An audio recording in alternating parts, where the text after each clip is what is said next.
Selamat pagi pemirsa, apa kabar Anda hari ini? Senang sekali dapat menjumpai Anda dalam berita Papua hari ini. Saya Yuni Lumbarar bersama tim redaksi telah menyiapkan sejumlah berita menarik dan aktual untuk Anda. Berikut 3 berita utama.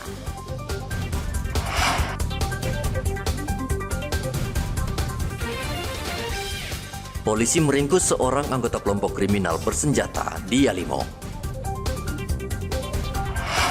Bawa kabur 12 motor, seorang pria di kota Jayapura dibekuk polisi. Mesin perahu cepat di Asmat mati karena dihantam gelombang tinggi. 9 penumpang selamat.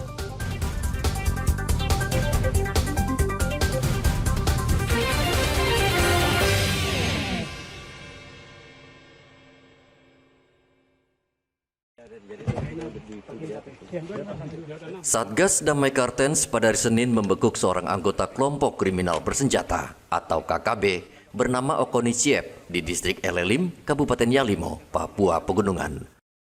Okoni Siep diringkus aparat gabungan TNI Polri di Kampung Elelim. Kasatgas Humas Operasi Damai Kartens Kombes Yusuf Sutejo mengatakan penangkapan dilakukan setelah aparat mendapat informasi keberadaan anggota KKB pimpinan Askemabel berada di Kabupaten Yalimo. Satgas Damai Kartens telah berhasil menangkap salah satu dari kelompok kriminal bersenjata pimpinan AM. Pelaku yang kita tangkap ini berinisial OS alias NM, dan dari pelaku kita bisa menyita 2 pucuk senjata api jenis AK dengan amunisi sebanyak 50 butir. Pelaku terlibat berbagai insiden di tahun 2024 yang mana mengakibatkan korban meninggal dunia. Dan saat ini Satgas Damai Kartens mempunyai komitmen yang kuat untuk melakukan penegakan hukum pada setiap mengganggu keamanan di Papua. Karena ini merupakan komitmen kami untuk memberantas semua kelompok kriminal bersenjata sampai ke akar-akar. Selain meringkus pelaku, Satgas juga menyita 2 pucuk senjata api beserta puluhan amunisi milik Polres Yalimo. Okoni Siep terlibat kasus penembakan 2 warga sipil di Jalan Trans Wamena Jayapura pada 5 November 2024. Hingga kini Okoni Siep tengah menjalani pemeriksaan intensif Polres Yalimo. Aparat gabungan TNI Polri saat ini fokus melakukan penegakan hukum bagi pecatan anggota polisi Askemabel yang kabur membawa 4 pucuk senjata api milik Polres Yalimo. Arthur melaporkan dari Yalimo, Papua Pegunungan. Atas pengambilan senjata dari anggota. Tim Opsnal Polsek Jayapura Selatan menangkap seorang residivis bernama Lois Tuti pada hari Senin. Pelaku terlibat kasus penipuan dan pencurian 12 motor di wilayah hukum Kota Jayapura.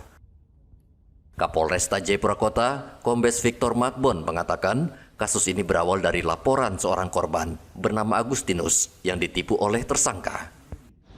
Jadi memang dari awal sebelum pengungkapan terakhir ini kita sudah dapat informasi yang bersangkutan sudah keluar ya dari lapas Abipura ya.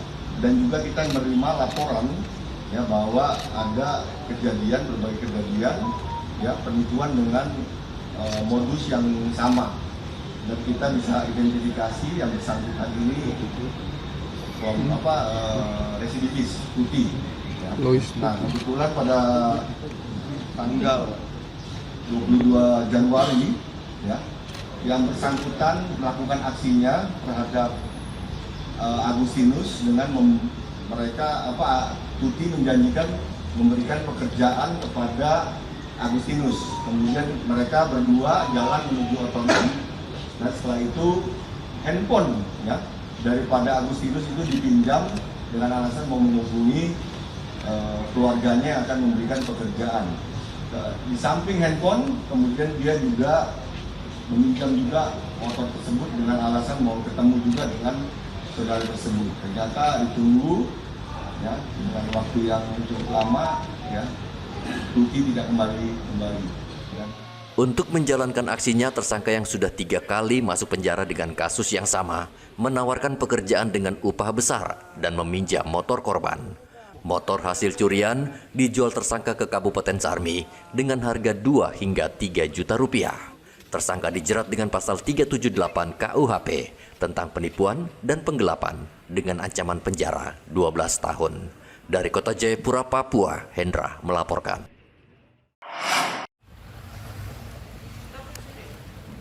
Perahu cepat berpenumpang 9 orang dihantam gelombang tinggi di perairan Unir, Kabupaten Asmat, Papua Selatan. Perahu membawa 9 penumpang dari Kampung Atsi ke Kampung Amar. Di tengah perjalanan, hantaman gelombang yang tinggi membuat mesin perahu mati. 9 penumpang sempat terombang-ambing di tengah perairan Unir. Tim SAR yang mendapat laporan langsung menuju ke lokasi. Tim SAR tiba di lokasi dan langsung melakukan evakuasi ke korban.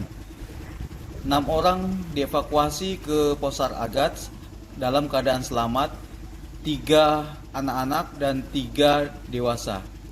Dan 3 korban lainnya masih menunggu teknisi untuk perbaikan mesin. Tim SAR akhirnya berhasil mengevakuasi seluruh penumpang.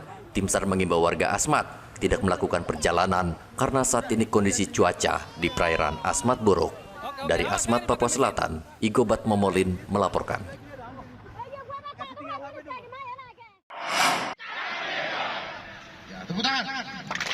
Perayaan Hari Pekabaran Injil ke-170 di Kabupaten Manokwari, Papua Barat akan dijaga oleh 1.000 petugas. Ribuan pengamanan itu terdiri dari polisi, tentara, Basarnas, dan organisasi keagamaan. Kapolresta Manokwari, Kombes Rifadin Benisi Mangunsong, mengimbau masyarakat merayakan hari masuknya Injil di tanah Papua dengan suasana hikmat. Menekankan di sini kan wilayah daerah kita ini kan termasuk daerah yang rawan atribut-atribut. Gitu. Nah, kami mengharapkan dari masyarakat, tadi seperti disampaikan Bapak Kasdim, kegiatan ibadah jangan diselimuti dengan kegiatan yang lain. Ini ibadah, ya ibadah saja. Jangan dipolitisir ke arah yang lain, karena nanti orang yang niatnya beribadah, jadi ada batu sandungan kan jadi tidak baik. Nah, untuk mengantisipasi ini, pada saat rapat juga sudah kami sepakati, nanti di pelabuhan-pelabuhan besar itu nanti kami siapkan nanti anggota kami yang menyiapkan nanti mungkin baju, terus nanti gunting untuk melepas. Nanti ke baju itu nanti kita suruh ganti. Untuk noken nanti mungkin kita suruh amankan dulu. Kalau nanti bisa mau kembali ya silakan. Tapi tidak mengganggu pelaksanaan ibadah pada saat HUT PI nanti. Kalau untuk jumlah personil kami dilibatkan semua ini gabung dengan TNI Polri itu sekitar 900 hampir 1.000.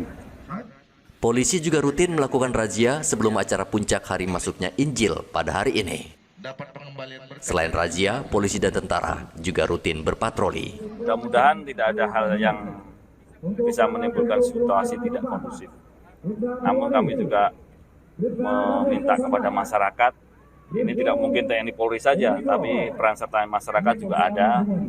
Ya mudah-mudahan masyarakat juga paham, ini kegiatan pengabaran Injil ini kan kegiatan untuk ibadah. Nah, mudah-mudahan dengan kegiatan ibadah ini, ya mari kita sama-sama menjaga kebaikan kegiatan ini, kemudian menjaga ketertibannya. Perayaan masuknya Injil di tanah Papua akan digelar di Pulau Mansinam, Kabupaten Manokwari, dan biasanya dihadiri oleh ribuan umat Kristiani yang ada di tanah Papua. Edi melaporkan dari Manokwari, Papua Barat.